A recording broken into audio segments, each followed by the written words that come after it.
Pangarap ng nakararaming Pilipinong magkaroon ng sariling bahay kagaya ko. Pero bakit nasayang at tila na-scam ang ilang nagmamay-ari ng mga bahay dito? Wala ka namang naririnig dito nakakatakot na storya. Yung, yung lola. Bagong taon, bagong bahay. Pero anong nangyari? Ito walang nakatira. Nakatiwang lang dyan. Ilang taon na raw yan At dyan. bakit hindi na rin nila binalikan ng ilan?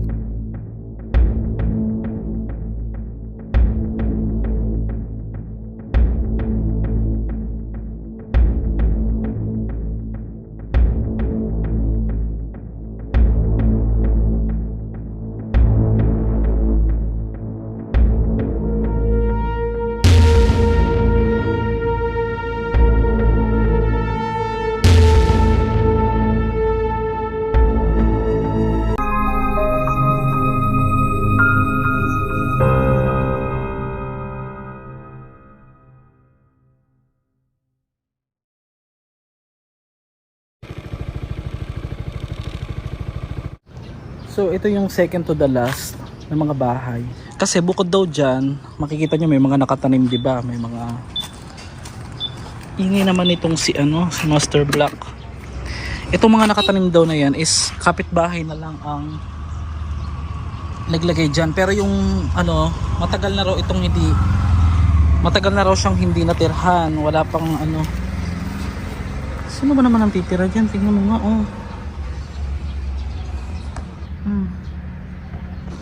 So, dito tayo, tignan natin dito sa part. Ito, tinaniman na lang doon ng kapitbahay. Masarap to lagyan ng sardinas. Ayan Okay. Para akong inasid dun sa pineapple juice. Tignan natin guys. So, ito. Comment below yung mga mahilig pumasok sa abandonadong bahay. Ito na. Ay, Bowie ka. May pa-party. Ano nyo may mga balloons. Sayang. Ay. Natural, sumasara yan. Gaga. Takutin daw ba sarili? Ayan, may CR din. Kompleto. May shower. Kwarto. May mga ganyan. Diba? Sayang na sayang talaga dating pag-ibig na alay sa'yo. Tara doon na tayo sa last part. May sapa daw doon. So, ito naman, parang dalawang unit siya na pinag-isa. May sayang lang din, wala na ding nakatira. Ay, tignan mo yung nangyari sa gate, diba mga master sayang, parehas ng style, kaya lang iisa lang siguro may ari niya. Huwag na tayong pumasok. At sayang, kompleto may titirahan na lang, konting renovation lang. Wala ka namang naririnig dito nakakatakot na storya. Meron dyan. Siyempre, pag walang tumitira, diba? Ikaw, ano yung narinig mo dyan? Nalaman ko, kaya daw umalis na dyan. Hindi ko alam. Oo, sabi lang nila, Umalis daw siya mga anak niya doon. Natakot daw ba? Diyan mo ginamatay daw. Yung lola. At katulad nito, gano'n na po ito katagal, te? Walang nakatira. Oo. Maingay itong lagi ko nakakalimutan. Parang ang nangyayari, pinapasalo nila mga master. Ayan Ay, parang lang. Latest lang kasi may Merry Christmas. Pag mga ganyan, yung iba, parang inaano na nila. Monster Gala. Sayang naman. Ayan, may nakatira pa dyan. Okay. So, marami pa doon. Saan banda? Diretso lang. Sabi may ilog daw. unahan. Sige, sige. Napapanood mo ako? Saan? Sa YouTube. Sa YouTube. Wow. A few moments later. So ito, nakita ko naman guys, hindi ako sure kung may nakatira dyan. Pero ito, tingnan nyo ha. Yan, pasok tayo. Pasok ng pasok. Hanggang di nakukulo. Charot. Ayun no, yan na lang ang baka, yung ano. Diba? Ito yung dapat bigyan ng pansin eh, itong mga pangyayaring ganito. Ito yung sinasabing may sapa. Ayan, sayang. So isa ka ba mga master? Comment below. Sa mga Pilipino na milyon-milyon na walang bahay o libo-libo na nangangarap.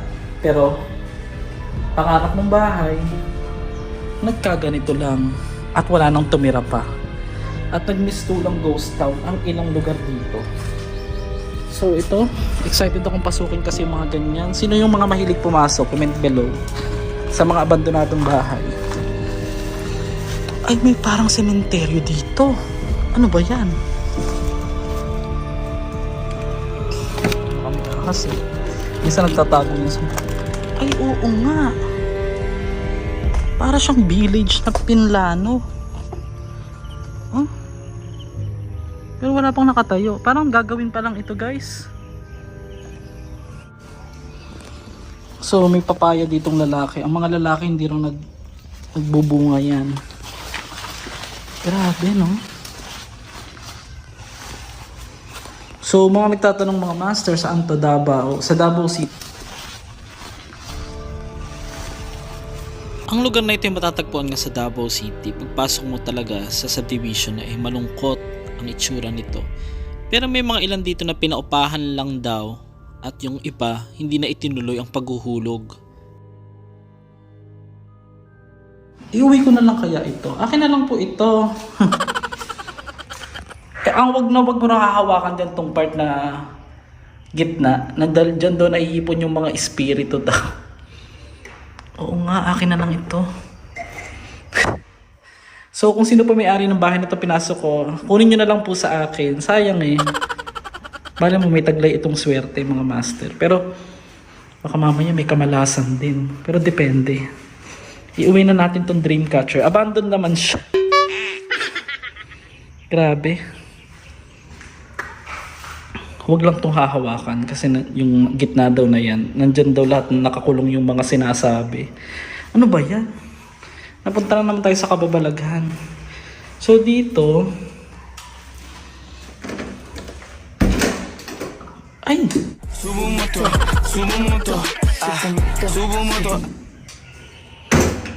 Parang kaaalis lang.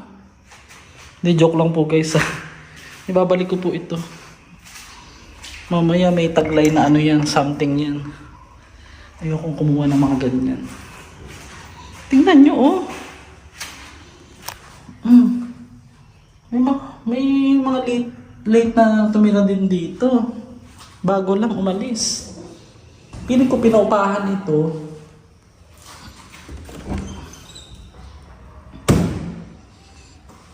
Sayang, tara na.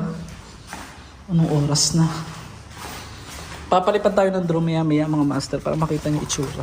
So bilang pagsuporta, tapusin niyo po yung buong video mga master. At binabati ko po kayong lahat. Binabati ko yung ating channel ng happy 1 million subscribers at nakapag-unbox na tayo ng ating tingnan nyo dyan sa link ng ating gold play button. Hindi ko talaga ina-expect na today na i-unbox natin siya at kasama ko po kayo sa hirap, sa sipag, sa tiyaga at saka sa inyong patuloy na pagsuporta. Ano yun? Charot. Comment below, pamain ng bakal. Charot. Sayang.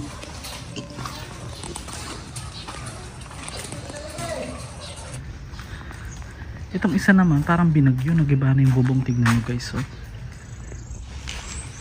Ay, oo. Grabe. Ay, bumigay siya. Lapit tayo ng kaunti. Ayan o. Umano yung... Bumigay. Bumigay siya.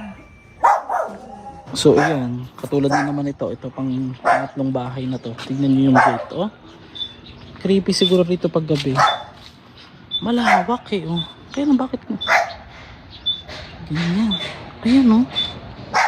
Parang pinapaganda lang kunyari, pero ipapasalo din. Yung iba, ha? Hindi ko sinasabing ito. Yung iba. Oh. Diba? Hindi tayo makapasok din, guys. Kasi baka may mawala. Charot. Kahit wala namang laman. So, dito tayo sa kabila. Ito naman, naka-ready ng may titira, pero wala pa rin tumitira. Ay, ang cute. Maning! Pusa ang nakatira. Charot. So, ito, kung makikita nyo dito, mga master, yan, tingnan nyo ha. Yan yung pinanggalingan natin. And itong isa maganda pa, oh. Maganda siya pero wala pang nakatira. Parang force close din siya. Namatay na may-ari niyan. Naunsa daw? Nagkasakit. Eh sino na yung mga pamilya niyan, iniwan lang ng ganyan? Ang laki kasi sir eh, oh. Sayang, Gani. Sayang siya. Kasi ako yung nagbablog ako ng mga subdivision na abandoned. Binibidyo ko. Eto, dugay na to siya sir na wala yung nagpuyo. Bugay na. Mga pila ka years? Ilang taon na po? Kasi diregi po yan man siya. Oo. Ano yan sa mga tao, ayang katiwali ba? Mga katiwala ang tumira. Tapos, hindi man naglinis. Iniwan lang. Kaya, Pero, hindi, pinalis. pinaalis yung dating tumira. Tapos ilan, nasan yung mga anak daw niya ng may-ari? Kung saan yung anak niya? Okay. Teka, tanggalin ko lang kamay niya. Meron pa ba dyan, sir? Nakapay kabalo? Naan. Mga pila ka buok? Daghan pa? Dagan po eh. Marami pa? Hala. Nalaman ko na ang pinaka-subdivision pala na ito ay 3 o hanggang phase 3 ang kanyang sakop. Kaya napakarami pa raw ng mga abandonado na ating papasyalan sa bandang dulo. Kaya tutok lang hanggang dulo at huwag kalimutang mag-share o mag-subscribe sa ating mga bagong madidiscover. Labas ka ng Rose Pharmacy, bakery. Bikiri. Tapos pagpasok ka rin sa may Rose. Ang dami. Diretso lang dyan, tapos kaliwa. Oo. Tapos dire-diretso. Diretso. Tapos may highway na dyan. So, Happy New Year po. Ang dami nito. Sige po, ibablog ko lang. Ayan, no. Pwede mo ko tana, dugay na to walay nagpuyo? Dugay na siya walay natiran?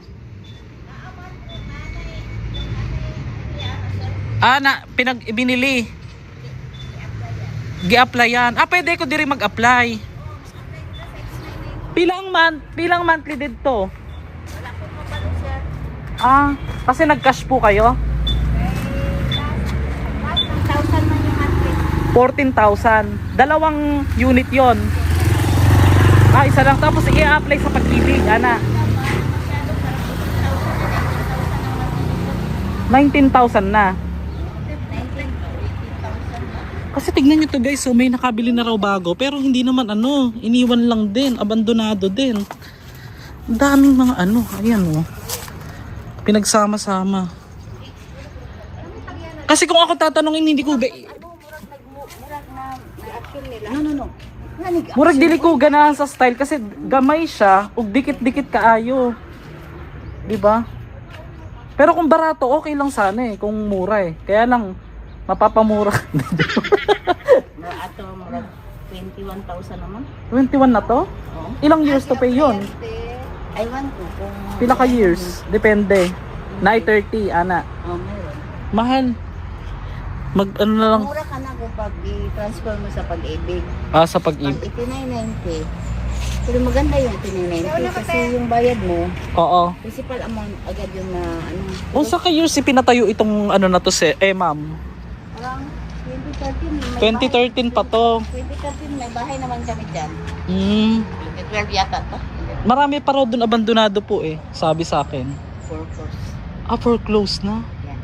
Huwag mag-ano ng mga bahay dito kasi yung iba dito wala nagbayad. Ay, Tapos hindi nagbayad ang iba? i-assume nila ng mura. Tapos Hindi na tinutuloy. mayroong batal doon sa sa 990 may Batas. may parang penalty, May interest. penalty ka, oo. Ngayon, Bayaran mo yun. sayang. Namatay daw sa sakit yung may-ari. Tapos, iniwan lang siyang ganyan. Nabubuksan ba? Ay, hindi tayo makapasok eh. Tignan nyo guys, oh. Diba? Ngayon, yung nag-aalaga daw, ayan, ang laki niya. 2 unit yung kinuha niya, kaya lang namatay. Di ba ang hirap yan guys, no? Kung kailan may bahay ka nga pero tignan mo, iyan yung pang-una. Tapos ito yung isa. Yan. Sayang. Nakalak ba? Baka pwede natin pa. Ay, oo, nakalak. Nakalak siya. Ayan o. Tiyak may mga gamit pa yun sa loob. Pero yung iba, yan parang may painting pa sa loob oh. So, ipuntahan pa natin yung banda doon na maraming mga abandonado. Sayang, ang dami-daming mga nangangarap eh. Ikaw alam ko magbabagong taon, bakit nyo iniwan yung bahay ninyo? 'Di ba? Yung iba. So magbabagong taon magta 2025. Ang huling vlog natin ito na ginawa, sinut sa taong 2024 mga master. Ito pa tignan nyo ha. Ngayon ang tignan nyo. Oh. Dito ko nabibwisit sa dumidikit na to eh. Mag-interview din tayo ng mga tao. Ayan oh. Yan. So tignan mo to oh. 2 property sila sa isang bakuran pero meron siyang katabing pusa. Ayan. 2 bahay ang kinuha nitong unang may-ari yata. At ayan, tignan nyo. Sobrang nakakapanghinayang mga master, diba? Wala naman din ba mga gamit dyan kung papasok tayo. Baka mawala pa, charot. Kasi iyan lang oh, may mga salon sila dyan eh. May salon, kompleto halos. Pero may mga bahay na ganyan. Ayan oh. So mga master, padilim na rin kasi. Marami pa raw dyan hiwa-hiwalay lang, sabi ng isang nakausap natin. So diba nakakapanghinayang mga master na mapapanood mo lang manghihinayang ka na. Oo, marami pa raw dyan hiwa-hiwalay. Eh hindi na ako makapunta, paggabi na rin. Halos 2 oras na ako nagbablog dito, paikot-ikot para lang maghanap. Kasi tignan nyo, kagaya nito. Parang kamukha lang din ng mga napuntahan natin kanina. So yan mga master, kung may madaanan tayo mabideo pa natin. Pero pansamantala hanggang dito na lang po muna ang ating vlog. Maraming salamat po, manigong bagong taon sa lahat. At sa lahat ng mga patuloy na sumusuporta sa atin. Hindi ako nag 4 wheels ngayon kasi namimiss ko din magmotor at masyado na akong tumataba. Kailangan na mag-diet ngayon 2025. See you! God bless you all mga master. Abangan sa part 2 ng ating video kung bakit o ano ba talaga ang tunay na dahilan. At nalaman ko din na may mga na-scam na mga bahay o mga may-ari dito na ang ilan sa kanila ay nauwi sa wala ang mga investment. Ano-ano ang iyong reaksyon sa ating episode ngayon? Gusto mo rin ba ng bahay o magkaroon ng sariling bahay? Pero dapat mag-ingat ka sa iyong pagbili. Kaya dapat maiging pag-isipan. Kahit sabihin mong mura, baka sa huli ikaw ay mapamura.